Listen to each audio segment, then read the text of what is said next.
Brought to you by the EveryDollar app. Start budgeting for free today. We're going to go to Taylor up next in Eau Claire, Wisconsin. Taylor, welcome to the show. Thank you. Oh, my gosh. Okay.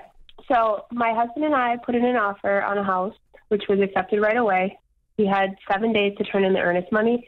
Mm-hmm. And on day 5, we decided to not do it. So we told our realtor right away, and we never paid the earnest money. Mm-hmm.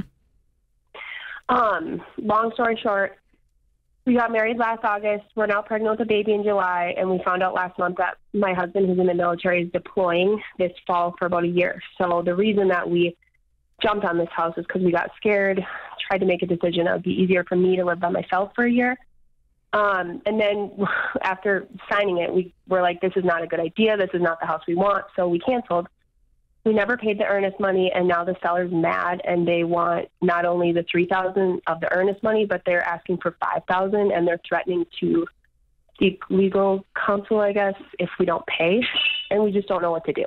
So you signed the offer saying that you would, and the offer said that you would pay within their 7 earnest days? money within 7 days. Yeah. Yes. What does the contract say about getting out of this? Because generally there's, a few ways you could legally back out of this and get your earnest money back or not have to pay. Home inspection contingency, appraisal contingency, financing contingency. Is any of that in the contract? It is, but none of that applies to this situation. And it was just us backing out of it. Our realtor isn't being very helpful, which we feel like is because obviously she's not. I think you are on the hook for it, though, Taylor. If you make an offer, because literally my husband and I were just in this situation a couple of weeks back. If you make an offer and then and you work with the agent to say, here's what we're offering, da-da-da-da-da, they send you the paperwork, you sign it, you're saying, when you sign it, you're saying, I'm going to pay the earnest money within this many days, this is what's going to happen next, and this is what's going to happen next. You're kind of... You signing on the dotted line is committing to the offer in many ways, in all the ways.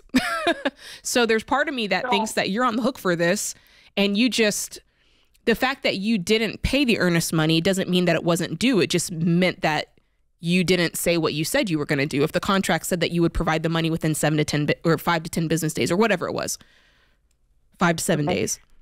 So what would you do about the $5,000 though? Because it was originally $3,000 and now they want more money. Yeah, why are they That's wanting different. more? Yeah, because the they reasoning? Are mad about last time and they refused to sign the contract, the new one where we said we were canceling and not paying, and they're losing time because they won't sign anything. That's up in the air. I feel like that's debatable. I mean, they could probably fight it in court and fight for that lost time and put a dollar value on that. I would see if you can just settle with them for the $3,000 and go, listen, here's all we can do. I got a baby on the way. My husband's about to be deployed. We're in a crazy situation. I hate that this happened. Didn't want it to go down like this. Here's your $3,000.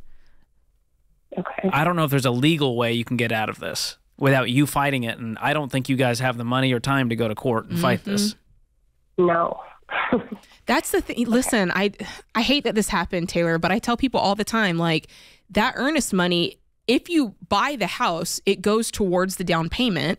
But if you don't, that's money up front that you're spending that obviously you have the propensity to lose, and that... I call it skin in the game money. Yeah, this shows I'm really serious about, buying this house. And so the other thing you could do, which has its own risks of going through with the home inspection and the appraisal and financing, and then having one of those things cause an issue to where you back out. Mm-hmm. Yeah. But it sounds like these people are angry enough that they're not going to be happy if you back out later on and waste even more of their time. Yeah. Okay. It's tough. So that's a road you could go down, but I'm telling you, you could still end up paying, and it still could be messy. If it were me, I'd take the contract, and I would ask around, and I'd ask a couple of different real estate agents. I'd say, like, am I on the hook for this? Am I on the hook for this? And see if you can get some free counsel from other agents. If you say that yours is not helping out much, which never use them again, by the way. Yeah. But and maybe contact a real estate attorney and just do a free consult and say, here's my situation. Do you think I have a case here to even fight this, or what should I do?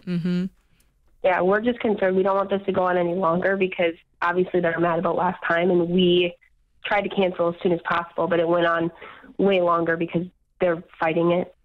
And we're a little confused why they wouldn't just want to put their house back on the market, but they can't do that until this is like done.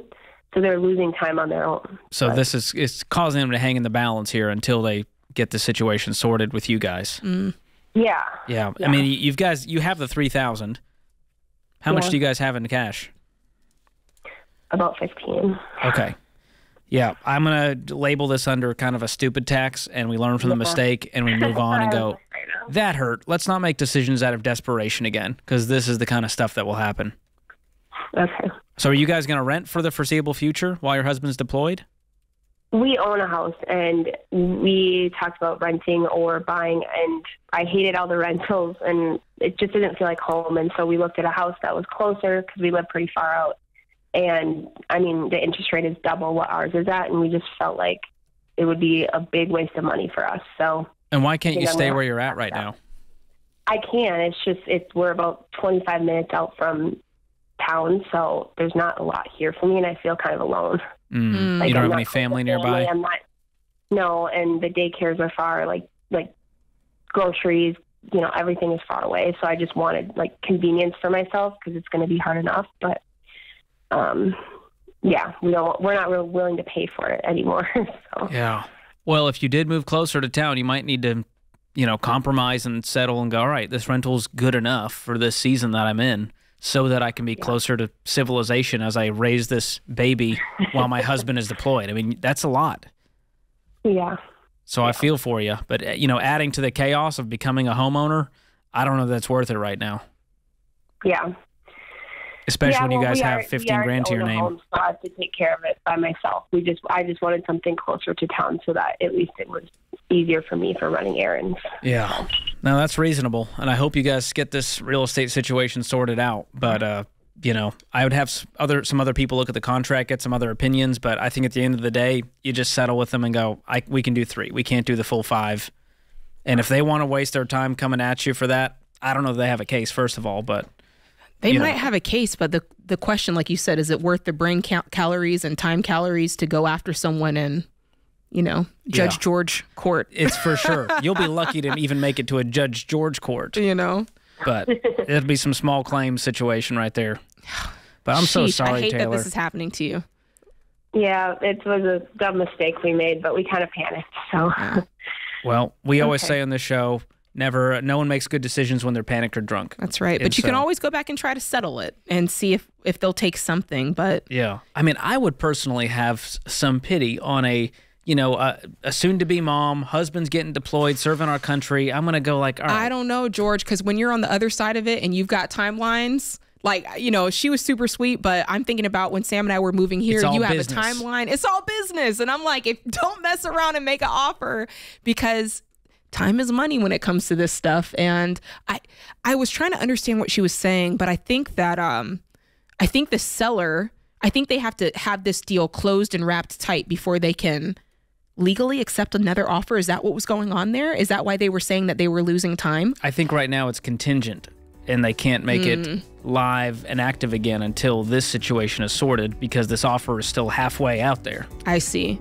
Guys, that's the issue. Just remember when buying a house, I always say, George, you need that stacked deck. And down payment, we know 5 to 20%. Earnest money, that can be up to 1 to 3% of the purchase price. It's a lot of money. Also, keep in mind closing costs if you're going to be the buyer, 2 to 5%.